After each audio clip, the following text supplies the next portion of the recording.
Hello everyone, मैं हूं मोइन। स्वागत करता हूं आप सभी का ट्रिनिटी नॉलेज पे। मौसम चेंज होता है तो अपने साथ कई सारी बीमारियां भी लेकर आती है। खांसी, ज़ुकाम, सर दर्द, बुखार से लेकर कई सारी कॉमन वायरल या बैक्टीरियल डिजीज़ हो जाते हैं। बच्चों से लेकर हर उम्र के लोग इन बीमारियों के चपेट में आ जाते हैं। डॉक्टर के पास जाते हैं, दवाइयाँ लेते हैं और आप ठीक भी हो जाते हैं। लेकिन कभी आपने सोचा कि इन दवाइयों का हमारे शरीर पर कैसा असर पड़ता है? शायद आपको जानकर हैरानी होगी कि ऐसी कॉमन या सीजनल बीमारियों से लड़ने के लिए आपका स्वस्थ शरीर ही सक्षम है। हमारे खून में श्वेत रक्त कोशिका, जिसे वाइट ब्लड सेल कहते हैं, जो हमारे जन्म के साथ ही हमारे शरीर में मौजूद होता है। वाइट ब्लड सेल हमें इन बीमारियों से लड़ने में हमारी मदद करता है, जिसे इनेट इम्यूनिटी कहते हैं। इम्यूनिटी के बारे में हमने अपने पिछली वीडियो में जाना। अगर आपने अब तक नहीं देखा तो लिंक डिस्क्रिप्शन में आप जाकर देख सकते हैं। लेकिन कुछ ऐसी बीमारियां हैं जिनसे लड़ने में हमारा शरीर सक्षम नहीं है, जैसे polio, rubella, typhoid, pneumonia, mumps, cholera इत्यादि। इन स्पेसिफिक बीमारियों से लड़ने के लिए वैक्सीन ही एकमात्र उपाय है। तो आइए हम जानने की कोशिश करते हैं कि वैक्सीन क्या है, यह कैसे काम करती है और वैक्सीन बनने की क्या प्रक्रिया है।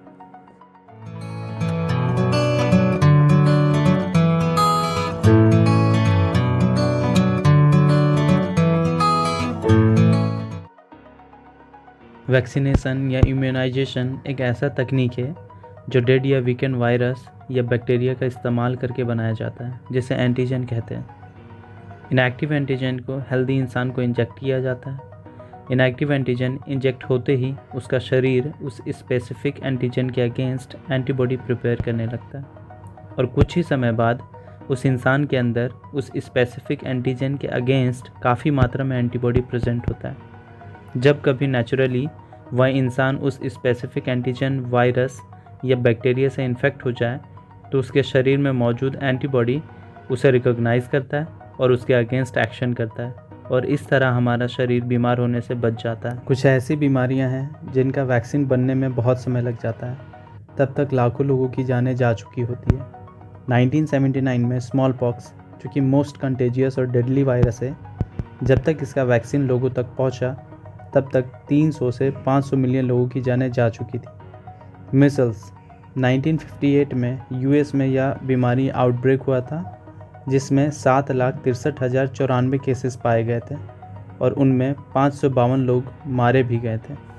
वैक्सीन आने के बाद एक एस्टिमेट के तहत केसेस में गिरावट आई और सिर्फ 150 केसेस पर ईयर पाए गए। 2008 में मात्र 64 केसेस देखने को मिले मिसल्स के। WHO के मुताबिक वैक्सीन आने के बाद हर साल 2 से 3 मिलियन डेथ कम हुए। वैक्सीन बनने के दौरान ह्यूमन टेस्टिंग से पहले कंप्यूटर पे एक मॉडल तैयार किया जाता है, जिनमें देखा जाता है कि वैक्सीन और इम्यून सिस्टम एक दूसरे से कैसे इंटरेक्ट करती है। फिर उसे कुछ जानवरों पे टेस्ट किया जाता है, जैसे रैबिट, माइस, पिग्स, मंकीज़। जब इन जानवरों पे किए गए टेस्ट पास हो जाते हैं तब FDA इसे अप्रूव करती है ह्यूमन टेस्टिंग के लिए, जो 3 फेज़ में कंप्लीट होता है। फेज़ 1 में 20 लोगों के एक ग्रुप को लिया जाता है जो कि वॉलंटियर होते हैं। उन पर वैक्सीन टेस्ट किया जाता है वैक्सीन की सेफ्टी चेक करने के लिए। फिर फेज़ 2 ट्रायल में 50 से 100 वॉलंटियर लिए जाते हैं, उन पर वैक्सीन टेस्ट किया जाता है।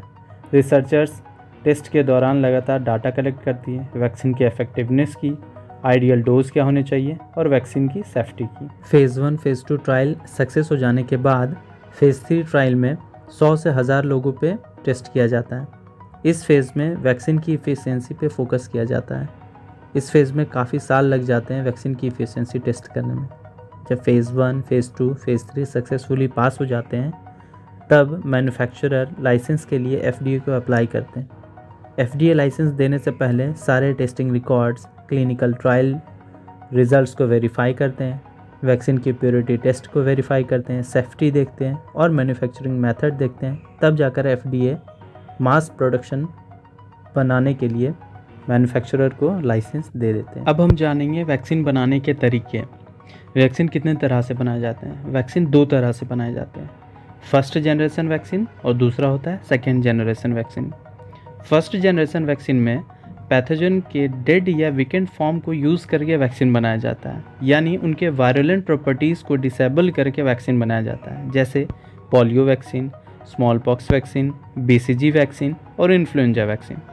सेकेंड जनरेशन वैक्सीन में बैक्टीरिया या वायरस का प्रोटीन का इस्तेमाल करके वैक्सीन बनाया जाता है, जैसे हेपेटाइटिस बी, टेटनस, डिप्थेरा और हर्प। वीडियो अगर इन्फॉर्मेटिव लगी हो तो लाइक कीजिए, अपने फैमिली फ्रेंड के साथ शेयर कीजिए और इस चैनल को सब्सक्राइब कीजिए ताकि आप तक ऐसी इन्फॉर्मेटिव वीडियोस पहुंचती रहे। Thank you.